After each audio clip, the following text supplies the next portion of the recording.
take this seriously. I'll give you a couple factoids. I think I mentioned it to a couple of my peers earlier this morning, just to give you an idea of the growth associated with the internet. I know we all know this, but at the surface level, but in 1984, there were 1,000 internet devices attached to that infrastructure, 1984. In 1992, there were 1 million. Today, if you do a count, it's around 650 million. With the advent of version 6, Internet Protocol version 6, if that were deployed, and it will be, if for every second, if I was to ping every device, 10 different devices, it would take me 30 years to hit all the devices that will be out. And so things like this will have an IP, a pen. Oh, I lost my pen. Where is it? Oh, there it is. So tremendous amount of growth in that area. Back in 2006, I remember reading if MySpace were a country, it'd be the 7th largest country in the world. I don't know how big it is today, but that's pretty big. 50% of the 21-year-olds that posted web content actually built content. 3 out of 4 4-year-olds have used a computer. These are today statistics. Those are just to mention a few of the patterns. It's upon us. The information age is morphing. I'm going to mention some of the organizations that we deal with as part of this space, just to share some of the silos. And there are others, but these are the ones that my smart security guys tell me. The Information Assurance Technical Framework Forum, IATFF, that's relevant in our industry.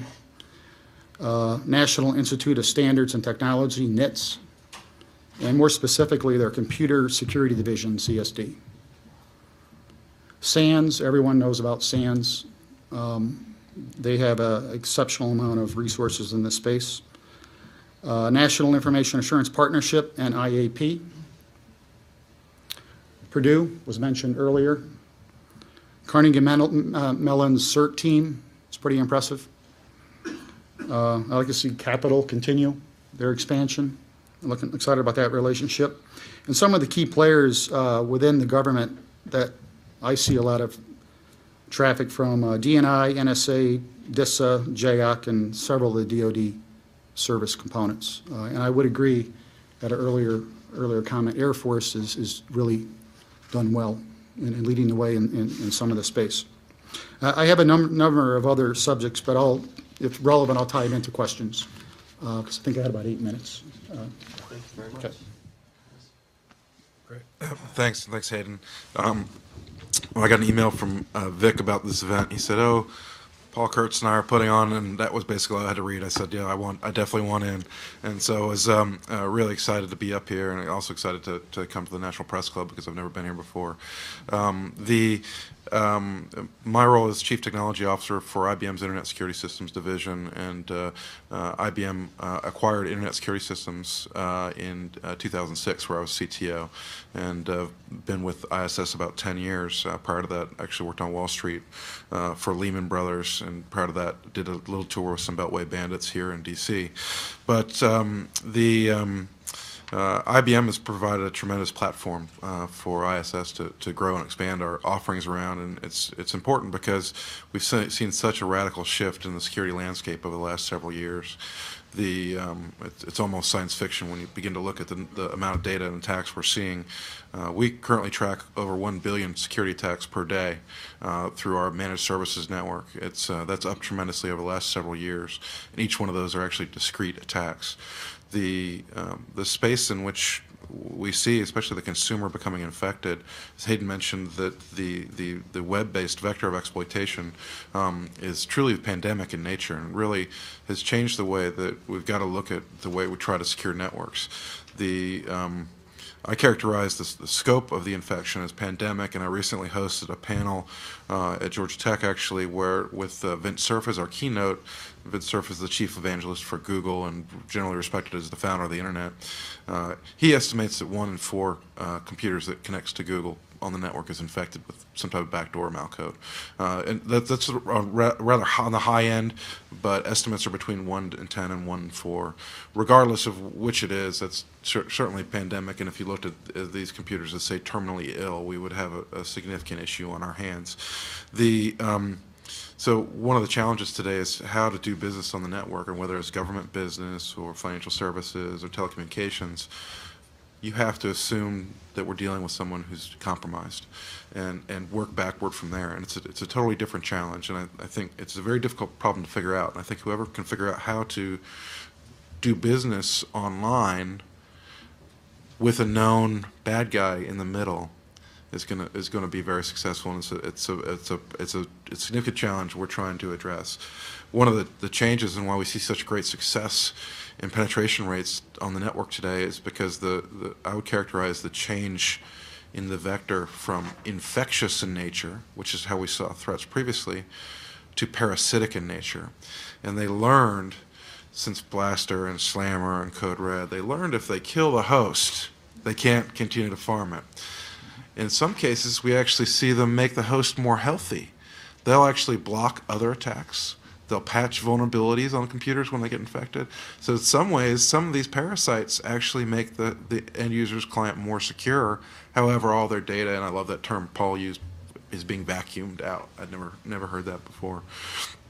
The advent of social networking is, as Hayden mentioned, is really, I think, the X factor on this next generation of threats and vulnerabilities. And really, if you look at websites that supply user content, eBay is a good example, we began to see when the end user began to provide their own content and their own trust models, that was quickly turned into an attack vector. And today, in social networks where all of the content is supplied by the end user, opens up a huge opportunity to get data on my screen. And the fact that we allow applets and web content to be provided to us through social networking simply means that our adversary only has to compromise one node on a social network to compromise the entire social network. And so I think a lot of times social networking is kind of a bad word in security, but there's a lot of very interesting work in social network theory that we can use to make ourselves more secure. And Paul's comments around decentralized security I think were interesting, and we can learn a lot about security and build more secure models using social networking. We're using a model called the Eigentrust model, which is a social network security theory model in voice over IP security to prototype next generation secure voice over IP networks. And the concept might be, if I've actually talked to Paul on the phone, we would exchange and hold a key to say we've had a conversation. And if Paul and Vic had talked on the phone, they would exchange a key and have a conversation and build basically trust. And when Vic calls me for the first time, I'll say, well, he's talked to Paul, I guess I'll take his call because I trust Paul, and so I'll trust him. And so we begin to build a trust model up. The challenge is you have to keep the data private, because maybe I don't actually want to know he's actually talked to Paul. I just want to know he's talked to someone I trust.